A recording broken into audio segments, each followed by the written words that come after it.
So I just wanted to do a quick video talking about how to get onto the ice for the first ever time you've skated.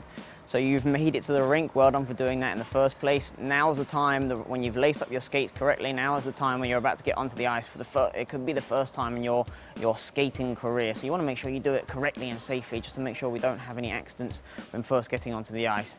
So first thing to remember, it's pretty obvious, but a lot of people forget the ice is slippery. So when you get on, your feet will not stick like it does on the floor. As soon as you put it on and your foot is not underneath you, it will slide away from you. So first thing to always remember, always keep your feet underneath you, okay? So when we're getting on the ice for the first time, you want to take very small steps. You don't want to start imitating walking on the floor, because when you walk, you actually put your foot down in front of you and then your body catches up with your foot. In skating, you can't do that. You always want to place your feet down underneath you.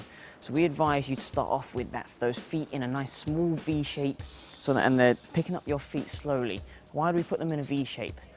As I mentioned, it's very slippery on the ice, so if you put them straight and you start pushing, your feet will start sliding off backwards and you won't go anywhere. Whereas you put them in a V shape, you start picking them up and down, you'll get grip against the ice. Your blades will be able to actually cut into the ice, and that's where you'll start to get your original push from. So that's the first things to think about before even stepping onto the ice. Now let's take a look at actually getting onto the ice for the first time. So we've made it to here, and these are what we call in England barriers, but some people may like to refer to them as boards also. I'm sure there's many different names for them around the world, but right now they're going to be your best friend when you're stepping onto the ice for the first time.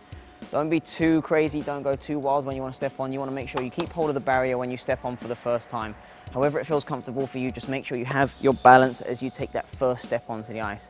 As I mentioned earlier on in this video, you make sure you keep your foot underneath you. So as you step onto the ice, don't step it out here, otherwise your foot will slide away from you. Have you ever seen one of those comedy videos where people step onto the boat and the other leg's on the deck and the boat starts moving away from them?